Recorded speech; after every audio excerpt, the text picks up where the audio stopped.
tempo, mas esse dia que o Senhor nos concede de estarmos aqui para a nossa escola dominical, para o nosso aprendizado da palavra de Deus, né? Então, com certeza nós somos privilegiados por isso, o Senhor nos trouxe e para que nós venhamos aprender mais da palavra de Deus, para que ela seja aplicada, né, nas nossas vidas e na vida daqueles que nós levarmos a palavra às pessoas também.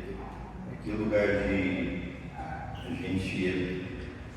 nós nos alimentarmos da palavra de Deus, aprender, né, para que possamos transmitir também, ter conhecimento. Se você tiver conhecimento da palavra de Deus, você tem argumento para mostrar às pessoas. Não é convencê-los, porque quem convence é o Espírito Santo de Deus. Você tem argumentos para levar essa palavra de Deus no conhecimento, né, que o Espírito do Senhor nos dá. E nós vamos dar prosseguimento aos estudos da palavra de Deus, que nós começamos o Sermão da Montanha, né, o Sermão do Monte, do capítulo 5, e nós já estudamos até o 6, já uma parte, onde nós vamos ler o capítulo 6, a partir do verso 14.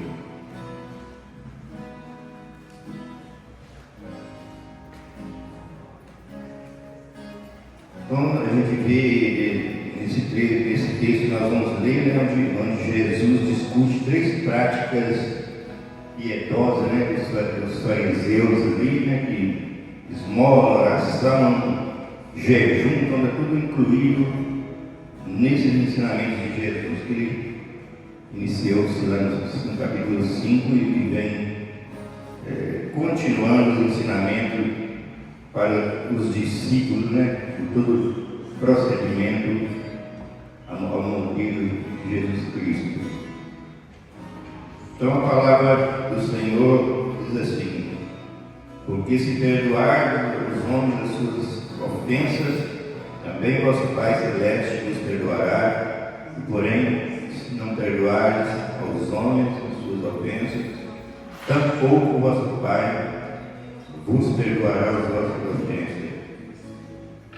Quando jejuarem, nós contristados como os hipócritas, porque desfiguram o rosto com o fim de parecer aos homens que jejuam. Em verdade vos digo, eles já receberam a recompensa. Tu, porém, quando jejuares, unge a cabeça e lava o rosto, com o fim de não parecer aos homens que jejuas, e sim ao Pai Celeste em secreto, e teu Pai que vê em secreto te recompensará. Amém. Então, a palavra de Deus que nós vamos estudar aqui hoje, né? Nós aprendemos mais. Vamos orar. Pai querido, Deus de poder, nós te louvamos, bendizemos, tamanha nossa gratidão ao Senhor por tudo que o Senhor já nos concedeu hoje, Pai. Muitas coisas, Pai, que nós já recebemos e iremos receber durante todo o período, não só do dia, mas das nossas vidas, Pai. Entregamos nossas vidas, pedimos perdão, Senhor, por todos os pecados, erros, falhas, defeitos, desobediências, por aquilo que nós contrariamos os preceitos divinos, Pai. Nós entregamos esse momento, esse tempo maravilhoso que temos a oportunidade de estudar a palavra de Deus, nós possamos estarmos com nossos corações abertos, Pai, preparados para receber os ensinamentos que o Senhor tem para nossas vidas, Pai. O Espírito Santo seja no controle e na direção de tudo, Senhor, usando aqui esse nosso amado Júlio que irá ministrar, que ele seja um instrumento poderoso nas mãos do Senhor, Pai, para ter sabedoria, Deus, para trazer aquilo que o Senhor tem e quer para nossas vidas, que é o melhor, Pai. Entregamos todo esse dia nas tuas mãos, que o Senhor proteja cada vida, cada coração, cada família, Pai, representada Abençoa aqueles que ainda não chegaram, não estão aqui, mas da mesma forma que o Senhor esteja visitando, protegendo, tocando nos corações, Pai, para que se façam presentes na casa do Senhor, orando, louvando e glorificando o teu nome, Pai. Entregamos tudo na direção do Espírito Santo de Deus, em nome de Jesus. Amém. Amém. Glória a Deus. Vamos adorar o Senhor nessa manhã. O Senhor é maravilhoso, formoso, glorioso, e é por isso que nós estamos aqui, pela sua misericórdia, sua graça. Então nós podemos, nós temos o que cantar para o Senhor. Tenho certeza que a sua semana foi guardada e foi garantida pelo Senhor, e hoje nós estamos aqui para cultuar, para louvar, para aprender. Então louve ao Senhor com o seu coração, com seus lábios, com sua mente, porque o Senhor é maravilhoso e merece a minha e sua adoração.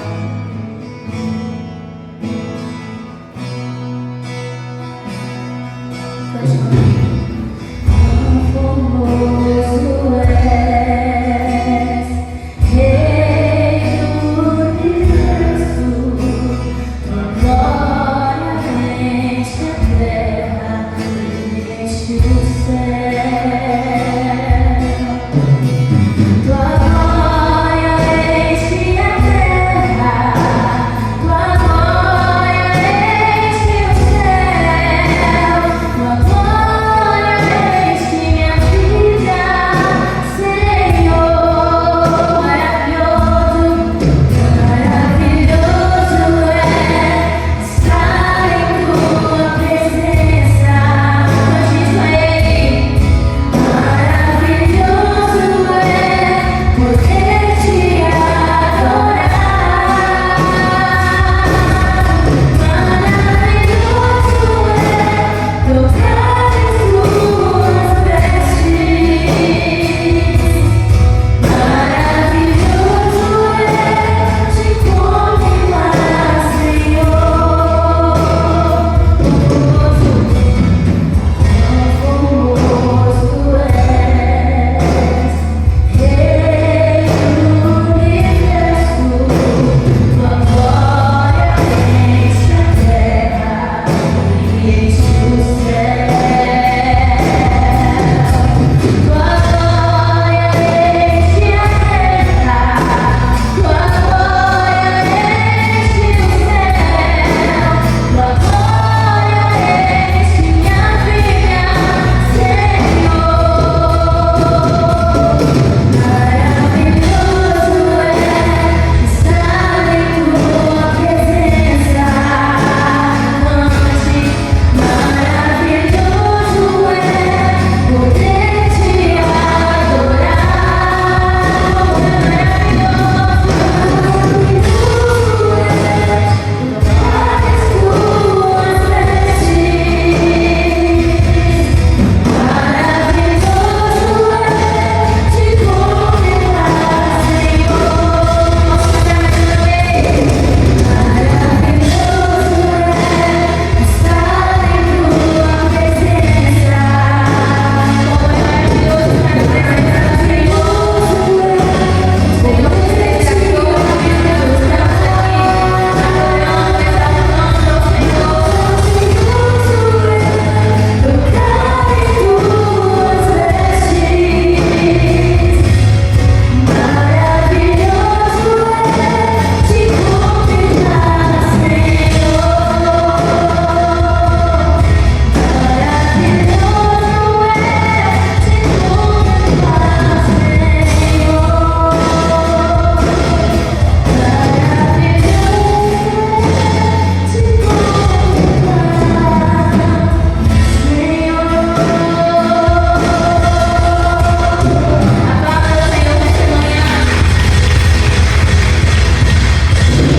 A pedir perdão e também a afirmar, assim como nós temos perdoado. Então, esse pedido de perdão do Pai Nosso, ele já é um reconhecimento nosso de que nós necessitamos do perdão diário do nosso Deus, que pelo Espírito tem nos regenerado gradativamente por sua graça e amor. Então, Cristo, dentro da oração do Pai Nosso, nos ensina a quê? A pedir perdão e a obter a prática da liberação do perdão. Correto, irmãos? Ele ensina: perdoa as nossas ofensas, assim como nós perdoamos os nossos devedores. Logo que ele termina de ensinar a oração do Pai Nosso, ele já vem falando o que nós lemos aqui no versículo 14 e 15, que ele ensina: porque se perdoardes aos homens as suas ofensas, também vosso Pai Celestial vos perdoará. Se, porém, não perdoardes aos homens, tampouco vosso Pai vos perdoará. O perdão ele é essencial para a vida cristã, para aquele que está vivendo uma vida de seguir a Cristo e de imitar a Cristo. A oração que Cristo está ensinando aqui é um modelo de uma oração que deve ser humilde, sincera e centrada em Deus. A oração do Pai Nosso não é uma fórmula que Jesus nos deu, mas um modelo que nos ensina sobre uma vida de inclinação, sujeição e adoração ao Senhor, e também de dependência. E nessa oração, ele coloca a importância do perdão. Nós cristãos devemos sempre orar ao Senhor com confiança, com fé, sabendo que Deus se preocupa conosco, nos ouve, mas também precisamos declarar diante de Deus aquilo que nós necessitamos e ainda não somos totalmente capazes de fazer, e uma dessas coisas é perdoar. O perdão, ele é um dos maiores desafios que o coração humano tem. O perdão é uma das coisas mais difíceis que nós, seres humanos, temos para obter como prática, porque quando nós precisamos perdoar, é porque algo dentro de nós foi ferido. Ninguém que não foi ferido por outro tem necessidade de perdoar. E o perdão não é subjetivo, ou seja, perdão não é aleatório. O perdão sempre tem um alvo. E esse alvo sempre é uma outra pessoa. Se você necessita de liberar, se a gente conversar aqui agora e perguntar, você precisa perdoar? Logo você vai buscar na tua memória um cenário, um acontecimento, e nesse acontecimento, com certeza tem uma pessoa envolvida. Amém, irmãos? Só um minutinho, depois eu vou abrir para comentar. Só para a gente, né? E aqui, Jesus ele está nos ensinando, nos mostrando esses dois pontos, porque ele está falando de relacionamento. Olha o versículo 14. Ele fala assim: porque se perdoardes aos homens as suas ofensas. Ele coloca você, ele coloca o próximo e ele se apresenta.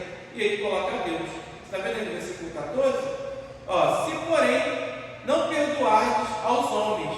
Então, aqui mesmo no versículo nós estamos vendo esse triângulo, esse cenário que Cristo está nos apresentando. A liberação do perdão sempre vai envolver o cenário, sempre vai envolver o próximo, e Deus sempre vai estar centralizado no meio disso tudo.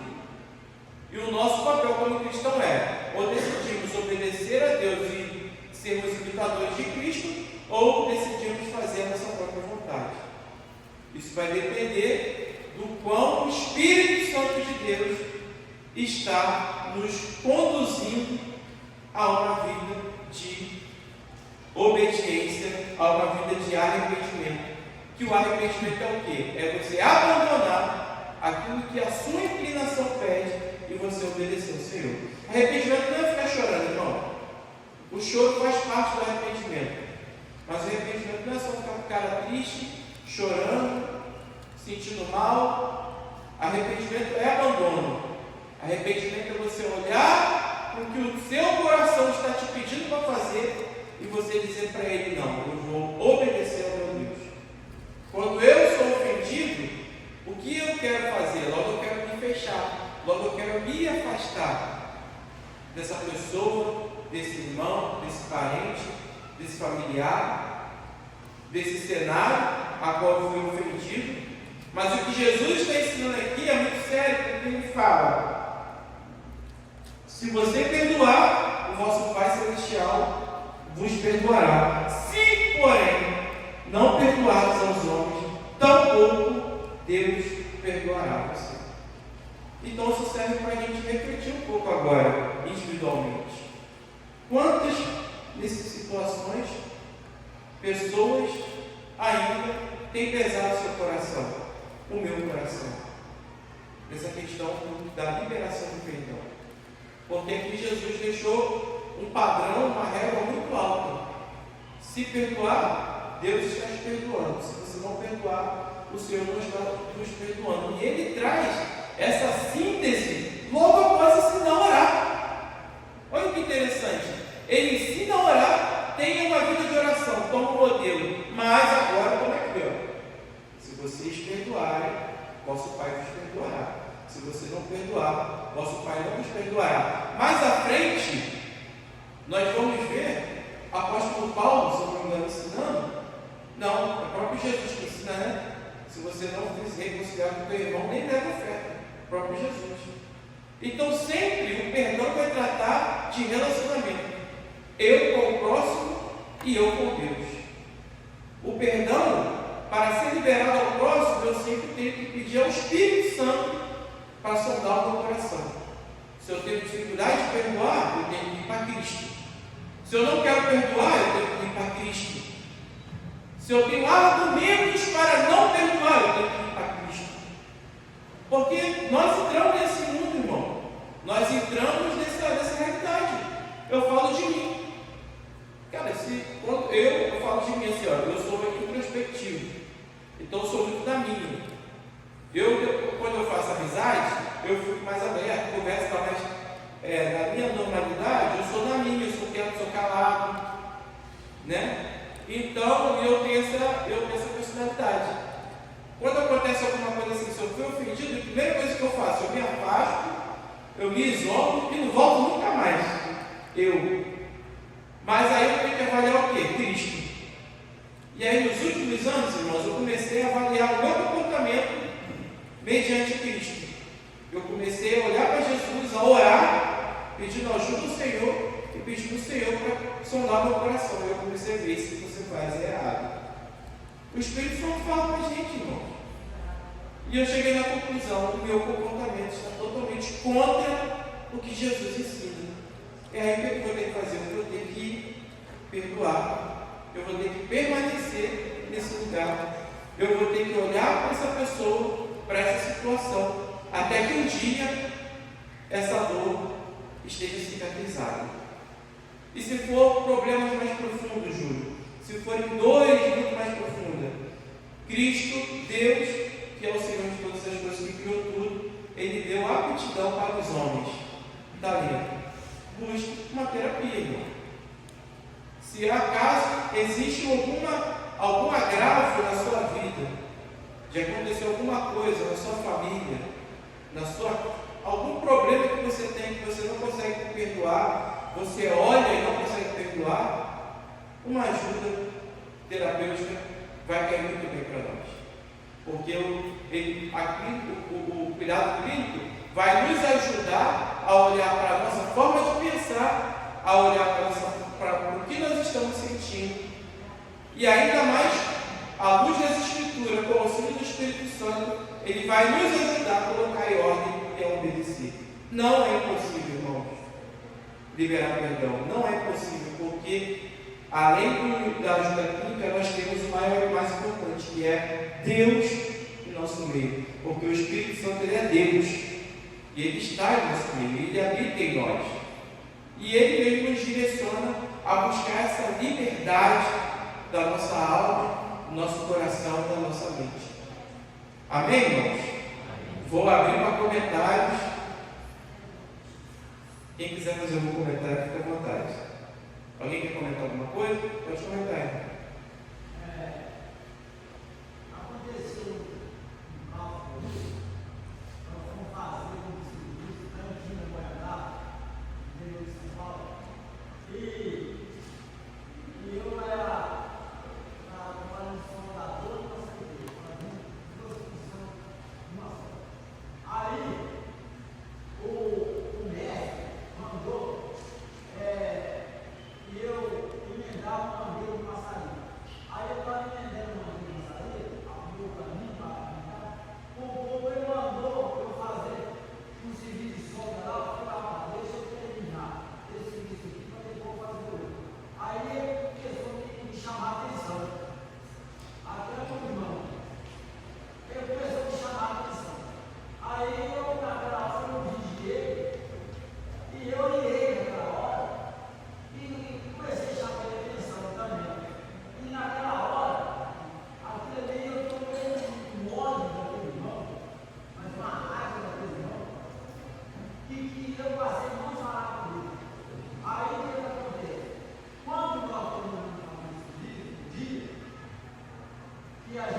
Espírito Santo falou com o Senhor, mesmo no ambiente de correria, de trabalho, de estresse, para ver como é possível sermos guiados pelo Espírito Santo e conduzidos segundo a palavra do Senhor.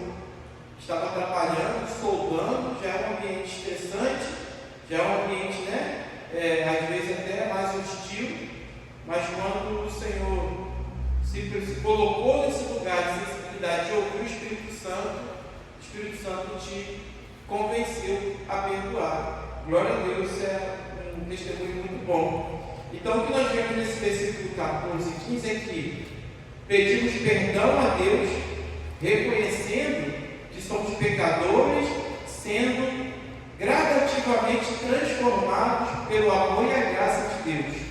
E nós perdoamos, pois nós estamos reconhecendo profundamente o poder libertador que Deus nos deu.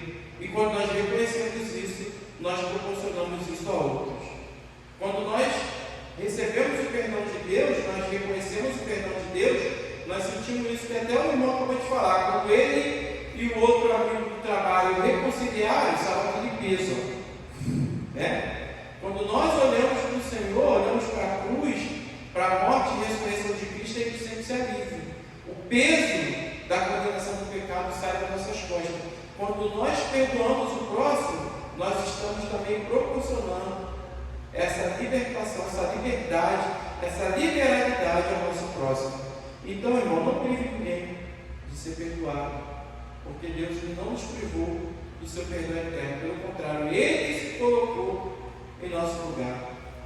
Toda vez que nós fomos ofendidos, nós temos que entender o seguinte: essa pessoa que me ofendeu, o Senhor se colocou no meu lugar e foi ofendido por ela antes de eu ser ofendido. E Ele a perdoou. Então eu também vou perdoar. Quando nós pensamos assim, não vou falar que é fácil, porque não é fácil, cada um tem sua demanda emocional, mas é possível. Amém, irmãos? Vamos partir para o próximo, versículo 16. Diz assim: quando jejuardes, não vos mostreis entristecidos como os hipócritas, pois eles mudam a aparência do rosto, a fim de que os homens vejam que estão jejuando. Em verdade, vos digo que eles já receberam sua recompensa. Tu, porém, quando jejuares, põe óleo na cabeça e lava o rosto, para não mostrar aos homens que estás jejuando, mas ao teu Pai que está em secreto, e teu Pai que o vê em secreto te recompensará. Aqui Jesus está nos ensinando sobre o jejum e está alertando contra a prática espiritual hipócrita. Ele mostra que o verdadeiro jejum deve ser uma expressão de uma devoção sincera e não um meio de performance religiosa. O jejum, no contexto bíblico, ele é uma prática comum desde os antigos.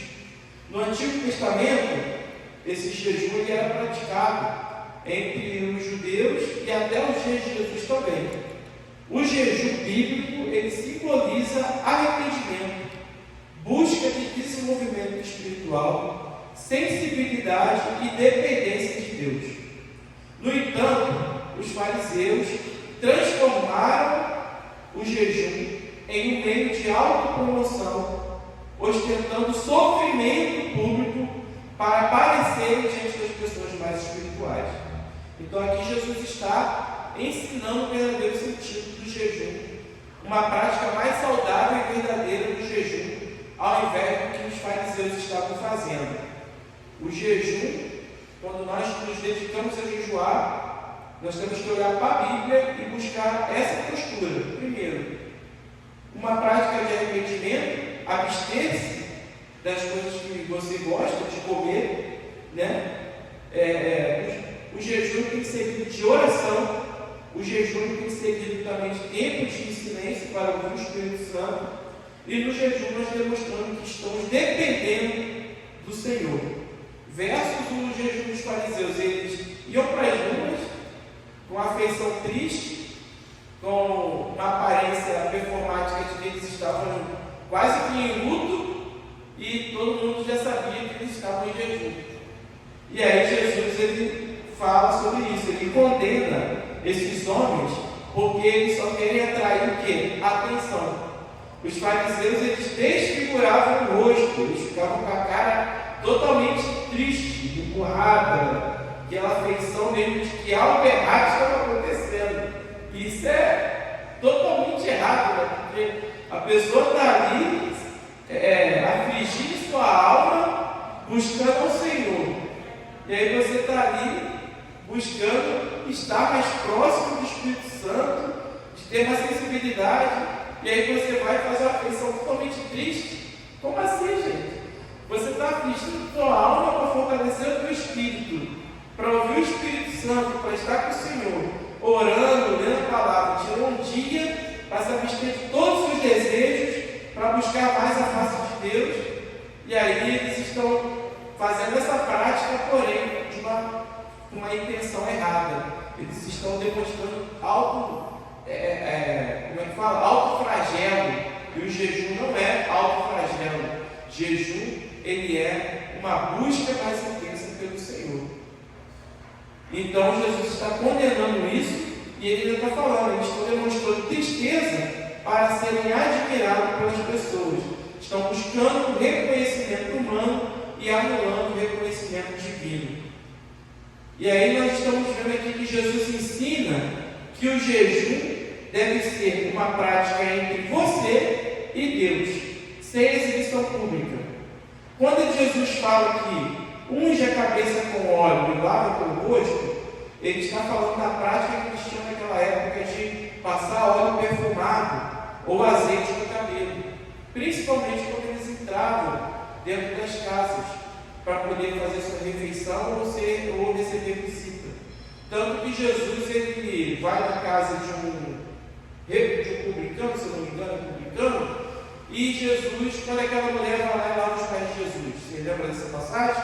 Que Jesus vai na casa de um homem para jantar, e Jesus está lá sentado na mesa, e a mesa deles naquela época era uma mesa baixa, e eles praticamente sentavam no chão, numa almofada. E os pés desses homens ficavam para trás. Eles praticamente meio que sentavam assim, ó, numa almofada, assim, os pés meio que ficavam de lado, assim, para trás.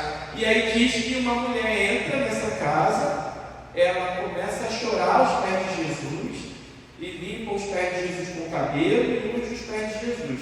E aí o homem vira e pensa, se ele soubesse quem é essa mulher, ele jamais deixaria ela nem tocar nele.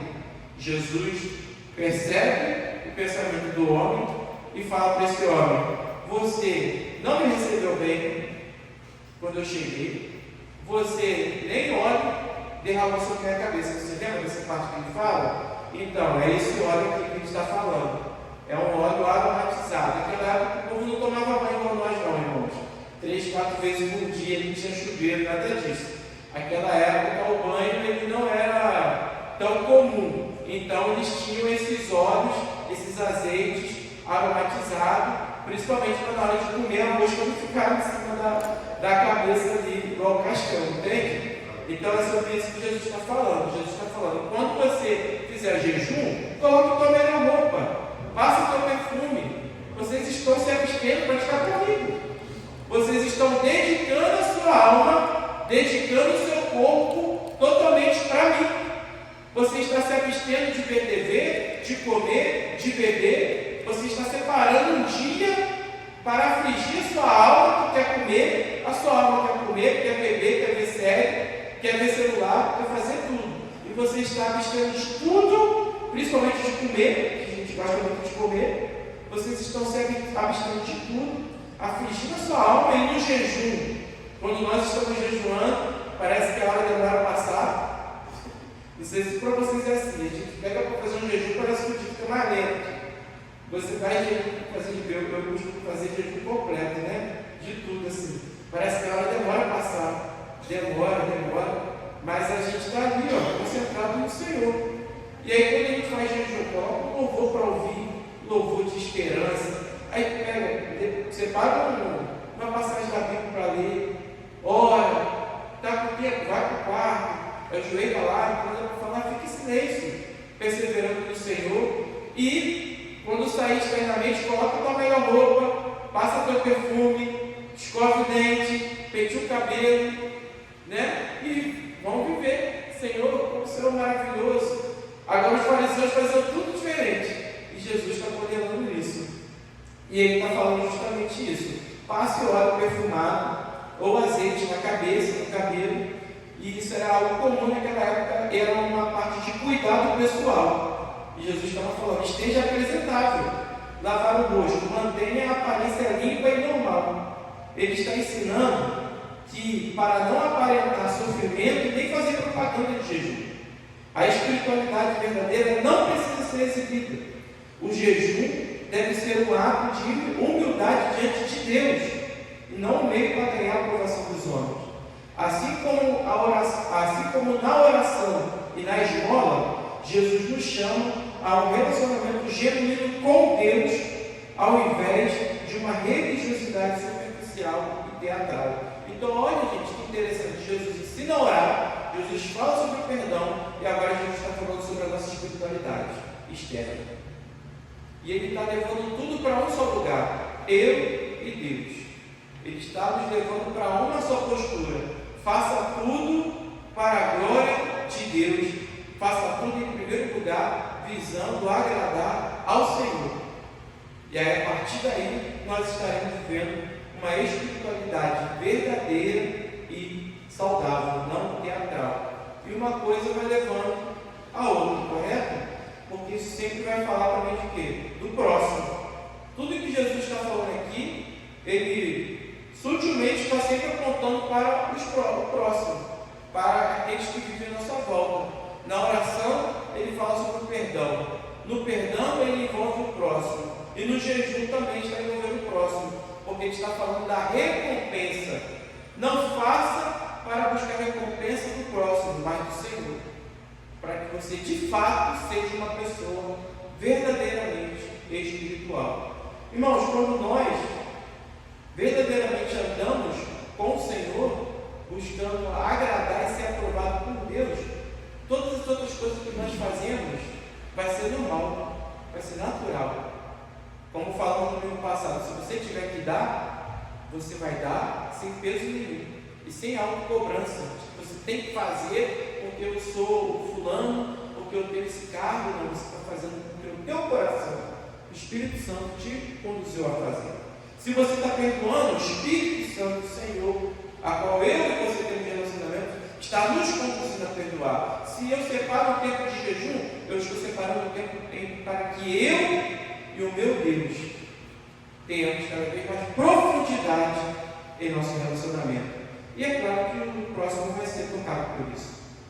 Quantas pessoas, eu costumo falar com os amigos assim, antigamente a gente comentava uns com os outros quando a pessoa tinha autoridade espiritual, né? A gente tem mais experientes que eu aqui, eu até falo isso com o Douglas. Antigamente, quando eu era criança, a minha avó, os irmãos comentavam assim: não tem fulano de tal da igreja tal, nossa, tem autoridade dele, né? Quando a pessoa fala, quando a pessoa está perto. E eu lembro que eu, adolescente, lá no Metodista Presbiteriano, que eu cresci, tinha uns irmãos, uns presbíteros, umas irmãs, que não precisavam falar nada, irmão. Você chegava perto, você já ficava arrepiado. Eu lembro disso. Eu falava, nossa, tinha o presbítero Júlio lá, né, Douglas? O presbítero Júlio morava na igreja, aí ele me chamava de xará. Só de chegar perto dele e abraçar você, a gente já sentia aquele amor, aquele carinho, aquela alegria. Eu lembro da minha adolescência que a gente tinha, não era nem medo dele, não, a gente tinha tão respeito por ele, que ele podia estar chegando longe assim. Se ele estivesse falando besteira, a gente parava. Eu e meus colegas, se ele estivesse maquinando fazer algo de errado, a gente parava por causa da autoridade, por causa da verdadeira espiritualidade que aquele homem tinha. E as pessoas que eu lembro que na minha época, jovem, nessa transição de adolescente para jovem, você que tem filho aí de adolescente para jovem, dentro da igreja a gente fica rebelde, né, irmão? A gente começa a querer ficar rebelde, a gente começa a querer achar que a gente pode fazer tudo, pode fazer o que quiser. E eu lembro que o pastor João Francisco, uma vez ele chegava e só abraçava assim, e ele falava: filhão, você está perdendo o brilho. Meu Deus, eu chorava demais. E era uma época que eu era músico, eu não era ministro, eu só queria tocar. Eu chegava na igreja, eu queria tocar bateria, tocava. Eu chegava na escola dominical, ficava batendo papo, queria só ir para o ensaio. E aí respondia, às vezes, que era eu e meus irmãos. Imagina a família tocando louvor, qual quebrava às vezes. E aí ele chegava para mim e falava: filhão, você está perdendo o brilho do Espírito Santo, filhão. Você só está tocando. E aí aquilo vinha assim, ó, parecendo que Deus estava me quebrando. Então são pessoas que têm uma verdadeira espiritualidade.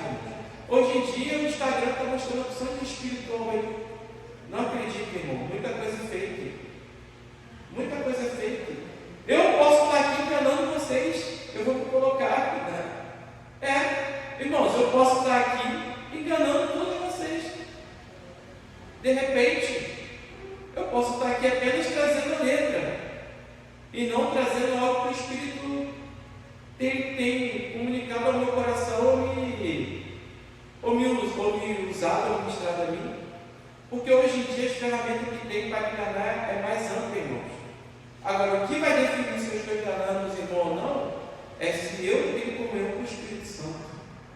É se aquilo que nós estamos fazendo aqui é de coração em primeiro lugar para Deus, e não para ser reconhecido pelos irmãos. Então, isso que vai fazer também os irmãos terem discernimento de que aquilo que eu estou fazendo, me colocando aqui no alvo, está sendo para Deus ou para ser reconhecido pelos irmãos. Porque isso aqui, para alguns, né, é um chamado. E por ser um chamado, Deus nos escolheu para isso. Presbítero Elton, presbítero Rafael, presbítero José Carlos, o Douglas. São coisas que o presbítero Elton está ali atrás, e outros como o presbítero Carlito, o próprio pastor. Isso aqui são ferramentas que aquele que foi chamado, Deus deu a sensibilidade para desenvolver o irmão que prega aqui constantemente. Então isso aqui para nós, não vou falar que é fácil, mas é uma ferramenta a qual Deus que nos escolheu nos deu para desenvolver. Vocês concordam, irmão? Mas é possível enganar fazendo isso aqui. É possível enganar, irmão. É possível, mesmo falando a fidelidade bíblica, eu não estou sendo verdadeiro no meu coração. É possível fazer tudo isso aqui bem feito, estudar 12, 13 horas e apresentar tudo isso aqui só para ser reconhecido por vocês. É possível, irmãos. Mas o que dita isso aqui, o que vai verdadeiramente mostrar quem é o Júlio, é quando eu saio daqui. É quando eu não tenho microfone na mão. É quando eu não tenho plataforma. É quando eu não estou aqui. É como eu trato os irmãos quando eu estou fora daqui. É como eu sou visto no meu trabalho. É como eu sou visto quando eu vou na academia. Qual é o meu comportamento quando eu vou na padaria. É como eu trato minha esposa. É como eu trato minhas filhas. É como eu me relaciono com os meus irmãos. Aí sim, isso aqui vai ser respaldado pelo aquilo que eu sou fora, principalmente fora. É como eu estou lidando com o meu Deus em primeiro lugar antes de lidar com os irmãos. E às vezes, por não se relacionar com Deus, nós pegamos essas coisas para fazer como um atributo de trabalho para reconhecimento, mudando. Que é o que os fariseus estão fazendo. Vocês estão entendendo, irmãos? Que é o que os fariseus estão fazendo, irmãos.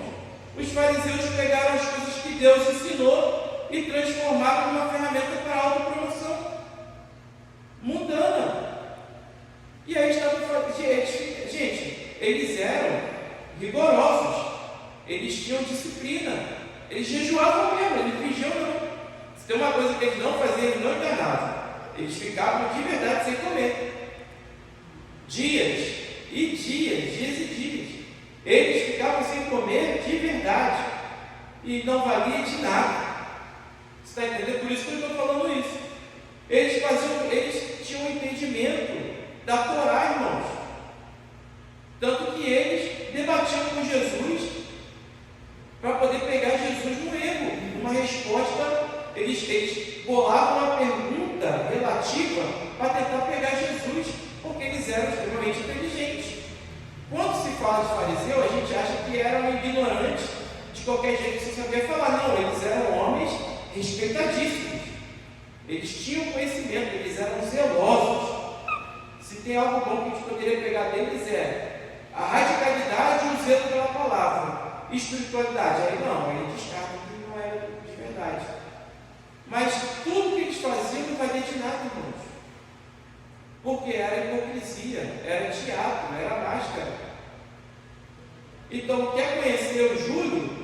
Quando estiver sozinho com a Yasmin, quando não estiver perto, pergunta para ela quem eu sou. De verdade. Quer saber quem o Júlio é? Pergunta para ela como é que ele é em casa. Às vezes, Deus me livre e guarde.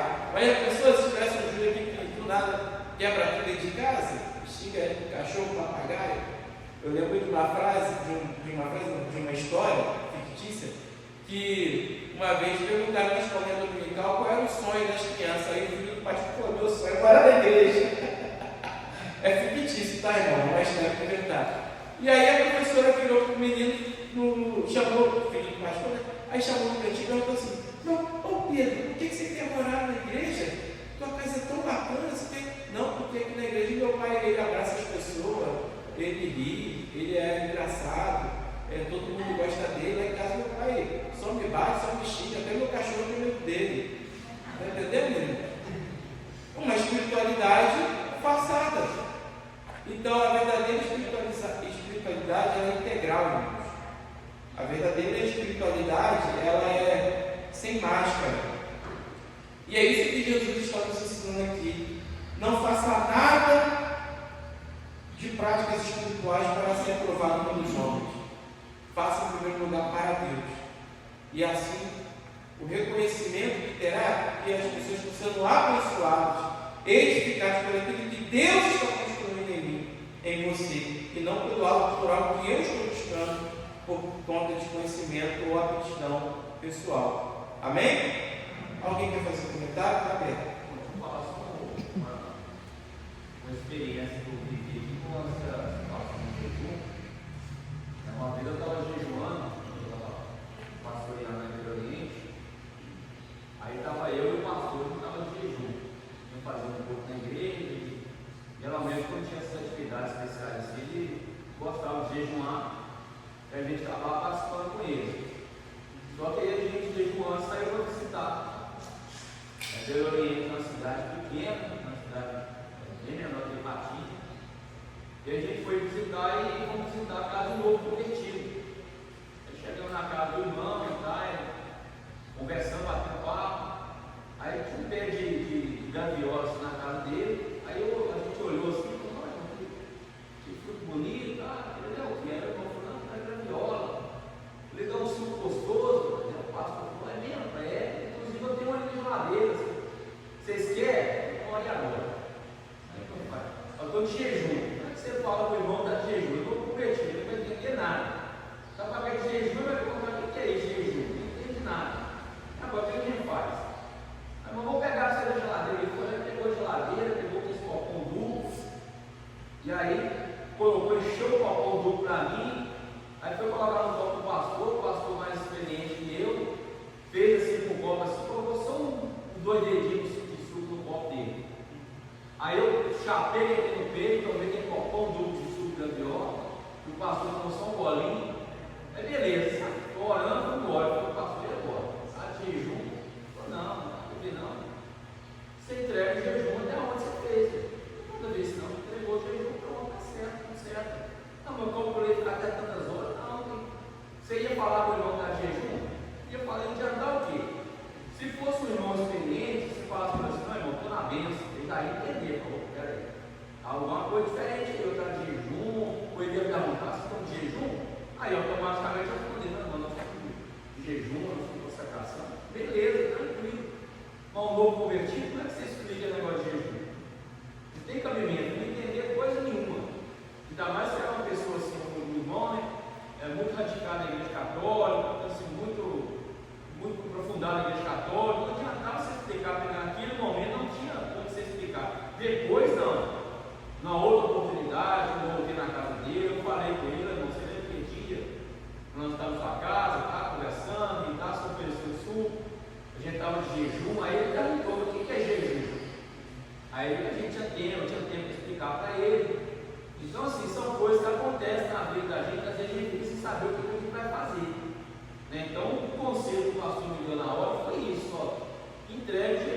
onde você foi. Até a hora que você bebeu o suco ali, você ora a Deus num momento espírita, ó Senhor, estou entregando o jejum agora. Você não quebrou o jejum para aquilo ali. Você não quebrou o jejum. E foi uma ocasião que você não tinha saído, você tinha que fazer, né? E realmente acontece esse tipo de coisa. Igual o irmão falou um negócio de tempo aí quando a gente está jejuando, até questão de fome. Você fala que está jejuando, parece que sua fome dobra. Você acorda de manhã cedo, pelo menos eu não tenho hábito, assim, não tinha, não hábito para tomar café de manhã, comendo alguma coisa de manhã, não tinha esse hábito. Mas se eu falasse assim, não, amanhã eu vou estar de jejum, acordar, parecia que eu estava preso, parecia que eu estava preso na jaula. Dá uma fome que não é comum, né? Então já começa aí a questão da batalha espiritual. Então até esse tipo de discernimento a gente precisa ter, né? Isso vai realmente, a tendência é aumentar mesmo. Mas você tem que colocar cautela, você tem cuidado, né? Ser bem vigilante nessa questão de jejum. E se acontecer uma ocasião dessa, né? Que você vai na casa de alguém e a pessoa te oferece um café, não tem necessidade de você ser mal da pessoa. Se você falar assim, estou de jejum, mas a pessoa nem sabe o que é isso. Você vai lá e toma um café e fala assim, vou entregar até aqui e está tudo certo, o seu propósito é se alcançar, e o que você tiver que receber que é confiança de jejum, você vai receber naturalmente, sem problema nenhum. E uma das coisas mais valiosas que tem na nossa vida cristã é comer junto com o irmão, né? Então, já pensou se vocês de repente rejeitam essa oferta desse novo convertido? De repente ele poderia se sentir rejeitado, né? Vai ser, nossa, ofereci um suco e não quiseram. Mas a coisa mais bonita que tem na nossa vida cristã é de a gente sentarmos juntos e comermos juntos. Por exemplo, teve o encontro das mulheres sexta-feira. Eu tenho certeza que as que foram lá, elas saíram de lá maravilhadas, porque estavam juntos à mesa, comendo, bebendo, conversando. Irmãos, faça visitas e receba visitas. Isso é poderoso, irmão. Isso é maravilhoso.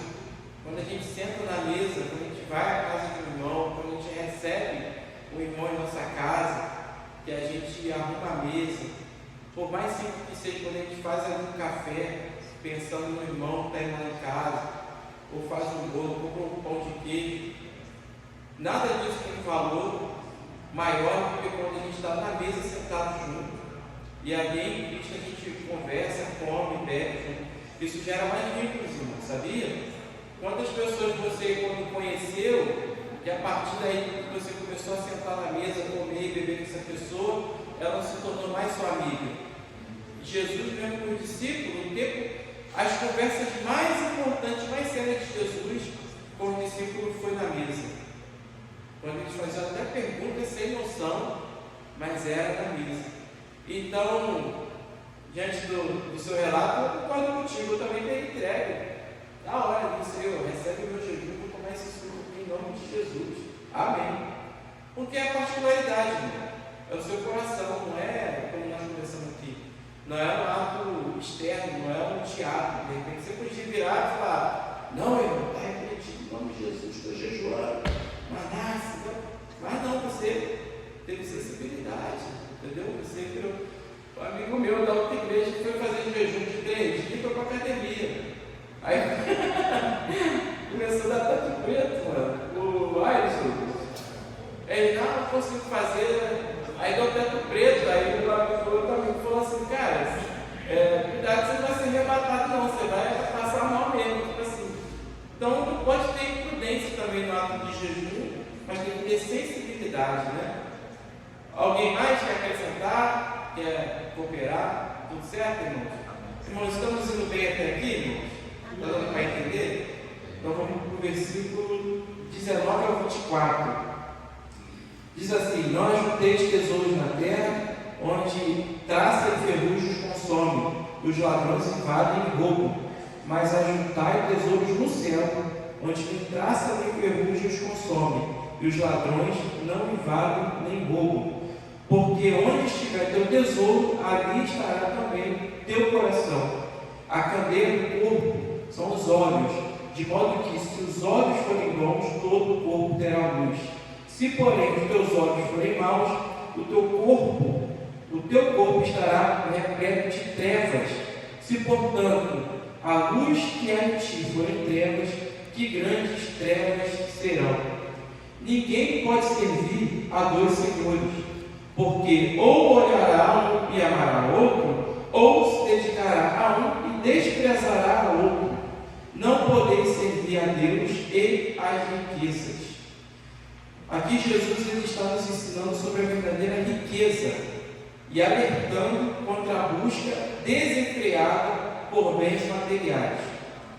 Jesus traz um contraste entre tesouros terrenos, que são temporários, e os tesouros celestiais, que são eternos. Então ele está falando aqui sobre o tesouro terreno, que a traça, o ferrugem, o ladrão pode roubar, e está trazendo uma ênfase aos tesouros celestiais que duram para sempre. A falsa segurança dos tesouros terrenos. Jesus está nos advertindo contra a obsessão por riquezas materiais, pois elas são temporárias e vulneráveis à deteriorização e roubo. Não é pecado ter bens, não é pecado ter recursos e não é pecado ter riquezas. O problema e pecado é se apegar de todo o coração a essas coisas. Então, irmãos, Jesus nunca nos ensinou a ideia da autocomiseração e da pobreza. Isso aí não tem a ver com a nossa fé. Até porque Jesus teve pessoas de bens, de posses, que cooperaram no seu ministério.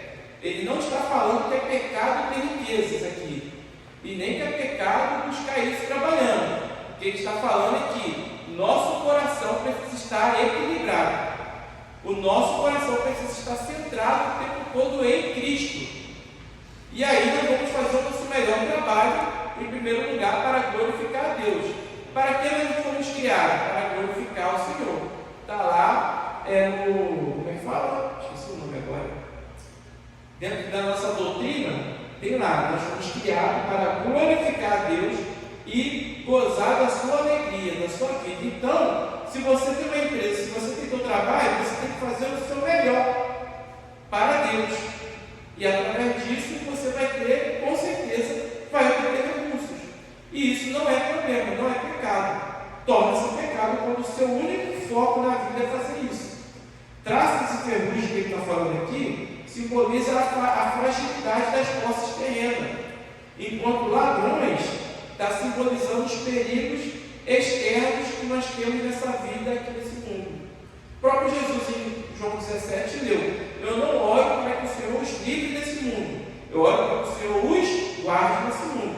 Ele nem está falando de dinheiro lá não, vai estar falando da obra do Evangelho em nós, para que nesse mundo onde nós estamos sendo lançados como ovelhas em meio de lobos, o Senhor venha nos guardar. E esse guardar do Senhor tem a ver com o nosso guardar físico, nossa integridade física e também das nossas posses emocionais e também das nossas posses. Então Jesus está falando que se você colocar o teu coração em ter riquezas, boa vida, patrimônio nessa terra, se o centro da sua vida, o centro do seu coração estiver só nisso, você está correndo grande perigo, porque uma hora isso vai acabar. Isso do nada pode vir uma crise e você perder tudo. Do nada o Banco Master que estava guardando teus milhões pode dar ruim e o seu dinheiro ficar congelado. Do nada você pode fazer um investimento alto, como o meu exemplo aqui. Em 2021 eu fiz um investimento muito alto em criptomoeda e o seu dinheiro fica preso lá no banco 6 anos, 5 anos, vou até agora eu não posso usar ele. Está entendendo? Então ele está falando isso, irmãos. Não coloque o teu coração nisso. Vou abrir um parênteses para dar meu testemunho aqui. Em 2021, na pandemia, irmão, eu ganhei muito dinheiro. Rapidão, vou dar meu testemunho. E vou confessar o pecado que eu já até confessei, Douglas está aqui, meus amigos. Eu ganhei muito dinheiro na pandemia, irmãos. Comecei a ganhar muito dinheiro. Pensa em ganhar muito dinheiro. Comecei a ganhar muito dinheiro. Por que eu me tornei ganancioso? Por quê? Quanto mais eu ganhava, mais eu queria. Irmão, sutilmente, vou falar para vocês, olha, lendo Bíblia, fazendo devocional com a família, lendo livro cristão, orando, indo para a igreja. Quando eu comecei a ver o carvão cair na minha conta, irmão, hoje eu tenho lucidez para falar, mas na época, irmão, eu nem conseguia mensurar Eu acho que eu fiquei cego de verdade, porque assim, a pandemia estourou e eu trabalho numa distribuidora que a gente abastece todos os hospitais do Brasil inteiro. Então a pandemia virou um caos. E no meu ramo, o presidente lá, Bolsonaro, quando tem pandemia, você não pode ter licitação, é tudo comprar direto. Então eu fazia venda, irmãos, de 600 mil reais, que eu mandava proposta 2 horas da tarde, 2h10, o comprovante de pagamento de hoje estava na conta da empresa. Imagina a comissão de 2 milhões, irmãos, por mês. Eu vendia 2 milhões só eu sozinho. A empresa atendente batia 9 milhões. Então, foi cair dinheiro na minha conta e eu, meu Deus do céu. Meu Deus do céu. É claro, e aí, o que eu fui? Eu fui fazer um investimento em criptomoedas. E a minha esposa falou assim para mim: Júlio, você já fez o suficiente, para. E eu falei para ela: não, vou me aposentar. Gente, sério, eu fiquei ganancioso, porque eu fiz a conta assim: não, com essa aplicação aqui, eu vou ter um valor extra por mês. Eu vou fazer mais, que aí eu vou, daqui 3, 4 anos, vou parar de trabalhar, vou me aposentar. O que aconteceu? Não, comecei isso em 2020. 2022, teve um problema na justiça. O banco que eu botei a aplicação e a empresa que eu fiz investimento está até hoje na justiça e meu dinheiro está tudo bloqueado. Nem se eu vou pegar de volta. É sério, irmãos, um valor muito alto, tá? Eu nem sei se eu vou pegar esse valor de volta. E eu entrei em crise quando eu entrei nas minhas contas, estavam todas congeladas. Entendeu? E aí eu entrei em crise e tal, depois do tempo orando e avaliando, e aí eu confessei para Yasmin, minha esposa, com meus amigos mais íntimos, eu falei: cara, eu fui ganancioso. Eu comecei a adorar Mamon de verdade. Mamon, ele entra assim sutilmente, quando você começa a ver o dinheiro entrar. Eu confesso de verdade, irmãos. Eu fiquei ganancioso, assim, eu só pensava no trabalho. Eu ia dormir 3 da manhã, eu levantava às 6, porque o meu celular estava pipocando de mensagem, meu e-mail. Pensa nos teus clientes, todo mandando e-mail toda hora. Você tem esse remédio? Você tem esse, tem aquilo. Cliente te ligar meia-noite e eu deixar minha família de verdade. Eu deixava tudo, só ficava aqui, ó, nesse computador. E as meninas jantando com a menina, minha sogra, a gente escuta minha casa, e eu no computador.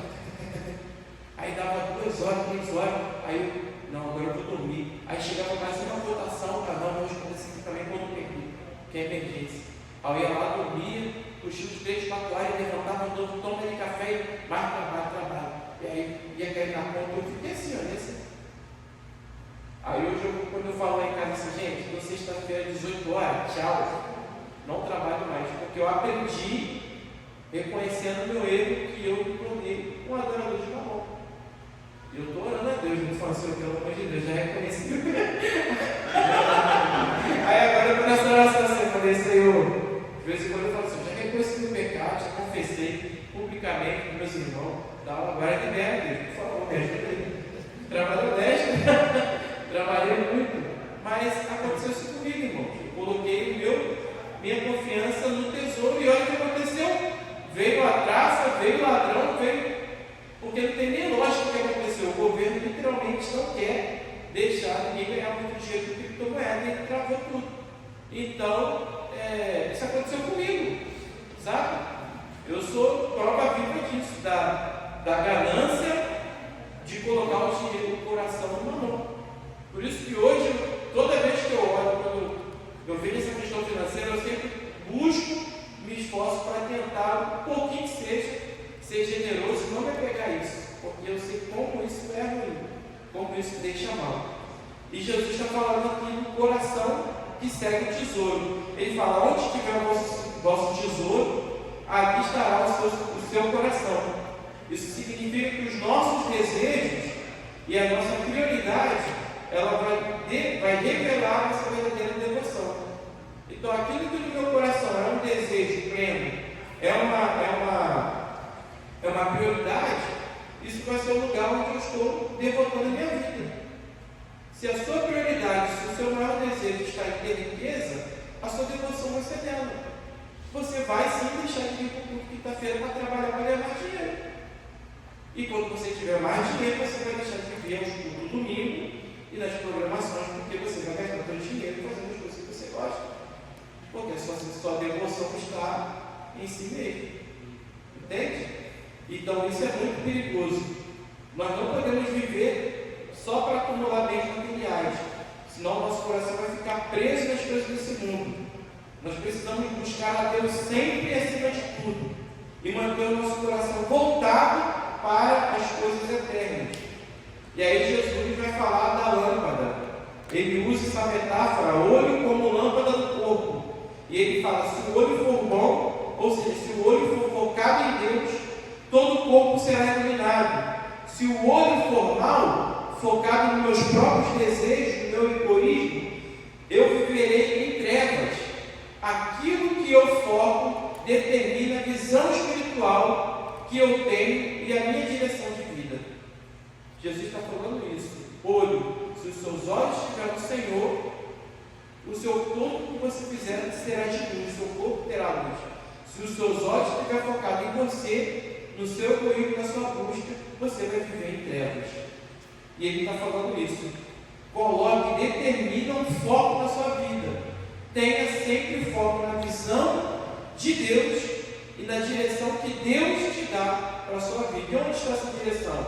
Está aqui, irmãos. A Bíblia vai nos dar a direção certa e a Bíblia vai sempre nos mostrar qual deve ser o nosso foco correto. Se os nossos olhos estão mapeando a palavra de Deus, os pensamentos de Deus, a forma que Deus quer que a gente viva a nossa vida, o nosso corpo vai ter luz. Agora, se os nossos olhos estiverem nesse mundo, nós vamos viver em absolutas trevas. E aí ele vai para o versículo 24, que ele fala de dois senhores. Aqui, para mim, é uma das partes mais sérias que Deus fala para nós.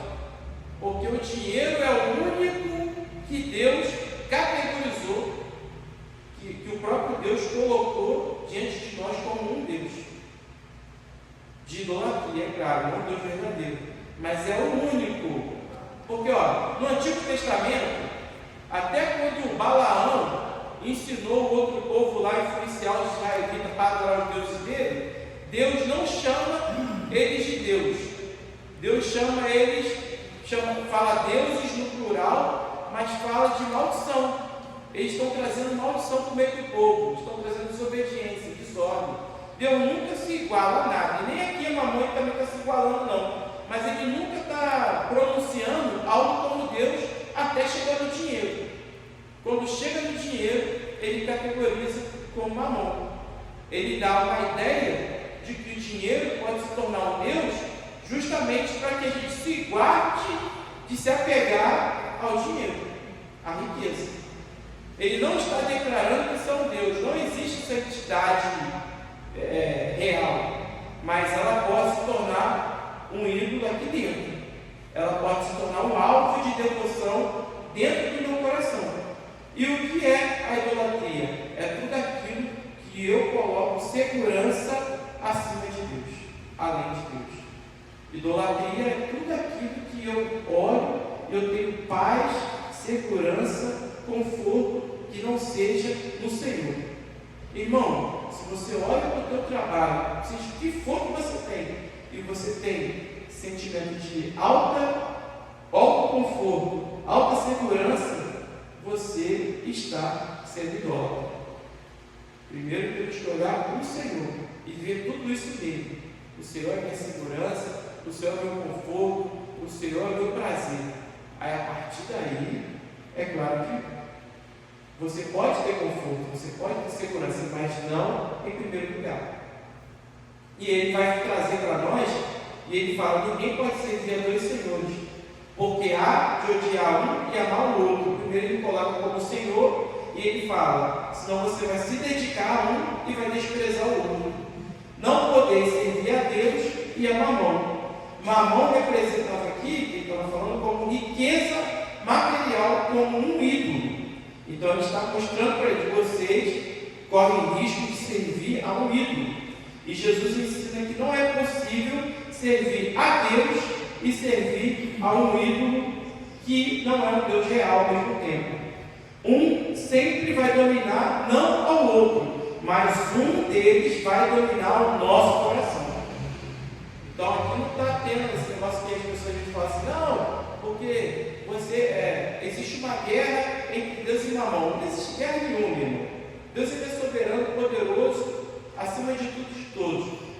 está existindo aqui é dentro de mim. Eu tenho que decidir quem vai ser o centro do meu coração. E é isso que Jesus está falando aqui. Decida onde o coração de você, o seu coração vai estar. Se é no ídolo, na segurança da riqueza, ou se é no Senhor. Porque um deles vai te dominar. Um deles vai dominar o seu coração. Por isso que obter riquezas não é pecado. Ter bens não é errado, não é pecado. O pecado é colocar o nosso amor incondicional a essas coisas. Aí se torna pecado. Versículo 25 a 34, não vou ler para não tomar muito tempo. Ah não, eu estou pedindo, 25 a 34. E aí vai falar. Foi bom. Sim, senhor. Dinheiro. Você foi bem feliz com colocações a respeito dessa questão. Mas é importante deixar muito claro, né, você enfatizou isso muitas vezes, a questão do dinheiro. A gente não pode pensar que é pecado eu ter dinheiro ou ser rico. Não tem nada de pecado nisso. Não, né? de maneira nenhuma. A própria igreja primitiva, ela tinha pessoas que tinham condições financeiras boas e tinha pessoas que não eram tão afortunadas quanto as demais. Tanto é que a gente vai ver o texto lá de Atos, o próprio autor do Lucas vai dizer que eles vendiam as suas propriedades fazendo e rebatiam por todos. Então quer dizer que havia pessoas dentro da igreja primitiva que tinham um poder aquisitivo favorável. Né? Sim. Então isso precisa ficar muito claro, né, na nossa cabeça, que não é pecado a gente ter dinheiro. Né? A gente vê aí, a gente acompanha isso aí, né, a luta do pastor para poder colocar funcionário da igreja. Né? Isso não é de agora, né? Já tem bastante tempo que tem essa luta. É até um conselho que eu dou para o irmão. Né? O irmão está com o dinheiro parado lá, faz o propósito com Deus. Se Deus abrir a porta e o dinheiro sair, você coloca a funcionária da igreja e está tudo certo. Eu tenho certeza que você fizer eu tenho certeza. Se você fizer esse propósito no seu coração, eu tenho certeza que esse dinheiro vai sair. Absolutamente, tenho certeza. Então, assim, se a gente tivesse essa condição, se eu tivesse essa condição, eu teria coragem de chegar para o pastor e falar, pastor, não precisa estar pedindo dinheiro mais para ninguém, colocar a funcionária da igreja. Faz o orçamento aí lá no funcionário, que eu vou dar o dinheiro para colocar o funcionário. Eu vou ofertar o funcionário para a igreja. Então a gente tem que colocar na cabeça da gente. A gente não pode pensar assim, se eu tiver dinheiro, eu vou pecar, eu estou pecando. Não, não está pecando não, irmão. É uma maneira da igreja ser beneficiada por isso. Verdade. Então a gente não pode pensar assim, fazer voto franciscana, eu vou ser pobre, tem que ser pobre. Não é isso. Você mesmo falou a respeito de Jesus, né? Quantas mulheres, quantas pessoas, entre aspas, que financiaram o ministério de Jesus. Jesus dedicou praticamente a vida dele, o ministério dele terreno, que foi 33 anos e meio, o ministério por 3 anos e meio, ele dedicou todo o seu tempo ao ministério. Né? Por quê? Porque ele alguém tinha a condição de oferecer recursos para ele sobreviver. Hoje a gente pensa que Jesus ficava sem comer, sem beber, sem dormir. Não. Jesus, ele era Deus, mas ele também era homem. Então, em sendo homem, ele tinha fome, ele tinha sede, ele se sentia cansado. Né? Se a gente pegar o texto lá de Marcos que fala da tempestade, o que Jesus estava fazendo a fogo do mar? Ele estava dormindo. Né? Quer dizer que ele estava fazendo o quê? Ele estava descansando, né? Naquele momento. Então a gente tem que colocar isso na cabeça da gente. É pecado eu ter dinheiro? Não, não é pecado não. Né? Quem dera se 90% da igreja fosse rica. A igreja hoje praticamente seria de alto padrão, né? De nível excelente, tudo de melhor qualidade que tem aqui dentro. Uma bateria de alta qualidade, um som de alta qualidade, um ambiente de alta qualidade. A gente teria condição de fazer isso. Então eu posso pensar, eu tenho que viver uma vida medíocre, abaixo da média, enquanto o mundano está vivendo uma vida de luxo, a igreja vivendo uma vida abaixo da média, uma vida medíocre. Não, eu tenho que viver uma vida de excelência. O próprio profeta Isaías não vai dizer que se eu quiser ouvir, eu vou comer o melhor dessa terra. O melhor dessa terra está reservado para quem? Para o filho de Deus ou para o filho do diabo? Está preparado para o filho de Deus. Então eu tenho que ter essa mentalidade, não apegar a isso. Eu acho que o texto deixa isso bem claro. Né? Não apegar a isso, não fazer isso, meu Deus. Eu posso isso porque eu tenho dinheiro. Você pode isso porque Deus te proporcionou ter isso. E eu tenho que proporcionar a quem? Aonde? Qual lugar? A casa de Deus. Se eu tenho condição de fazer isso, por que não fazer? Meu dinheiro, meu amor não está pegado no dinheiro, não. É o que Jesus falou para o jovem rico. Você quer vir buscar o céu, filho? Quero. Então pega o que você tem e vem e dá para todo mundo. Aonde estava o amor dele? Ele vendeu tudo que ele tinha para tudo de pobre? Não. Ele saiu triste, porque ele era rico. Se o amor dele não fosse pegar no dinheiro, o que ele tinha feito? Sair dali, vendido tudo que ele tinha, pegar tudo que ele tinha e repartir com todo mundo. Mas o amor dele estava pegado em quê? No dinheiro. Então isso precisa ficar muito bem claro na nossa cabeça. O dinheiro não é pecado, não. Eu correr atrás disso, eu querer dar uma vida confortável para a minha família, um bem-estar confortável para a minha família, eu querer dar um bem-estar para a igreja onde eu congrego, isso não é pecado, não. Eu querer fazer isso não é pecado, não. Agora, eu fazer isso e não pensar nessas coisas, aí não, aí é pecado. Por isso você ficar muito bem claro. As suas palavras, a sua colocação você foi muito feliz. E ficou muito bem clara essa questão, de entender isso, e não é pecado eu ter dinheiro. Né? Igual você falou aí, deu o seu testemunho, contou a sua experiência, né? Você mesmo reconhece isso. Você não pensava em outra coisa a não ser no dinheiro. Né? Se a sua igreja tivesse necessidade, eu tenho certeza que você falaria isso, não vou mexer no meu dinheiro, não. Eu preciso do meu dinheiro, do meu futuro, não vou mexer no meu dinheiro, não. Você teria até condição de fazer isso. Mas você mesmo testemunhou isso. Não, meu amor está pegado nisso. Hoje não, você tem consciência que isso levou o fracasso. Mas você pode mudar isso. Né? Hoje você pode mudar isso. Mas não, Deus, não podia trabalhar, a igreja precisa não funcionar. Libera esse dinheiro para mim lá, eu vou falar para o pastor vai lá e paga o orçamento do funcionário, o dinheiro está aqui. Pode comprar o funcionário, eu vou colocar esse negócio aqui. Hoje mesmo eu irei fazer essa oração, que é Deus falando. Mas você tem razão, irmão. Como nós lemos aqui, não é pecado você ter riquezas, ter posses, ter bens. Não é pecado, não é errado. Se você pensa que é errado, que é pecado, se livra disso. Pelo contrário, nós sim podemos mais. Quem nesse mundo melhor que um cristão, seguidor de Cristo, para ter prosperidade? Quem? Porque o mundano vai ter riqueza para fazer o que ele quiser, nós vamos ter para cooperar com a obra. Dá um exemplo aqui, claro, por exemplo, Joana era uma mulher de posses. José de Arimateia, que foi lá, cara, ele pediu o corpo de Jesus, chegou no nome de autoridade, foi ainda escondido para não dar ruim, está lá escrito na Bíblia. E ele era um homem rico, de posses. Se não tem um homem rico de posses, Jesus vai ser enterrado aonde, irmãos? Aonde que ele ia ser enterrado? Aonde que ele ia ser colocado o corpo dele? Então, teve um propósito do Senhor, teve que um homem rico ir lá, de influência, porque ali a gente às vezes pensa assim, não, gente, ele foi um homem de influência, ele pediu o corpo do Senhor Jesus, ele pegou o lugar, ele dedicou o lugar para poder enterrar Jesus de forma digna, que foi o lugar a qual Cristo ressuscitou. E o maior exemplo, em 20 minutos você lê, Filemão era um homem rico pra caramba, lá no meu dialeto carioca, tinha muito dinheiro, muito. Filemão, além de ter muito dinheiro, ele tinha muitas propriedades, provavelmente não, a igreja daquela cidade, quase todo mundo congregava na casa dele, nas posses dele, ou seja, era um homem rico, tinha muitos escravos naquela época, era senhor de escravos, comercializava escravos, que naquela época não era contra a lei ter escravos, tanto que a carta de Filemão, o centro dela é o escravo que fugiu, e dizem alguns historiadores que provavelmente esse escravo, além de ter fugido, roubou ele. Aí você pega um homem rico pra caramba, converteu a Jesus de coração verdadeiro, dedicou tudo que ele tinha a Jesus. Só pode reunir na minha casa, Paulo. A minha casa é de Deus, tudo de Deus e tal. Aí Paulo vira para ele na carta e fala assim, eu poderia cobrar de você, perdoar ele pelo fato de eu ter salvo a sua vida, mas não vou fazer isso. Pelo contrário, vou pedir para que você faça aí no Senhor Jesus Cristo, nas minhas palavras.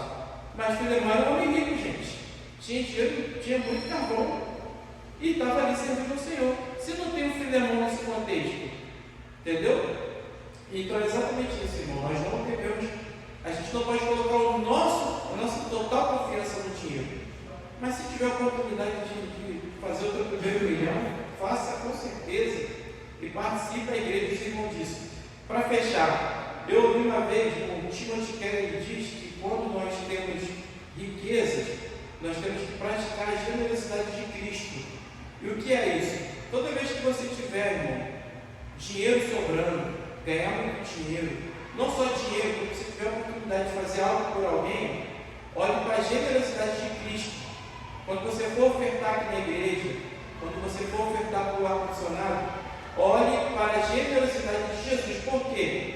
A gente às vezes quer ser o máximo generoso possível, mas a gente olha para Jesus, ele foi ao máximo generoso que ele se deu. Ele deu o seu próprio corpo, sua própria vida. Deus se encarnou, já foi uma humilhação máxima, e além disso ele se deu por nós. A generosidade de Cristo, ela é uma régua que a gente nunca vai conseguir alcançar, mas a gente tentar, na prática da nossa generosidade, nós vamos avançar cada vez mais. Então, se você pode dar uns R$100 para o irmão de oferta, dê 200. Entendeu? Se você pode ajudar com 500 no ar-condicionado, por que não tentar com 1.000? Como o irmão falou ali para mim, essa oração, eu vou fazer com certeza. E se meu cartão for liberado, pastor, vamos fazer. Vamos trocar esse som. Por quê? É quando nós olhamos a partir de Jesus.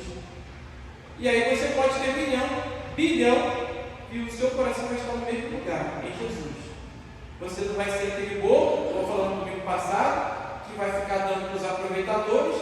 Você vai saber falar não, mas você é milionário, Elton, me ajuda. Eu não posso te ajudar agora, irmão, porque você precisa se arrepender, mas você vai servir aquele que é necessitado no nosso meio.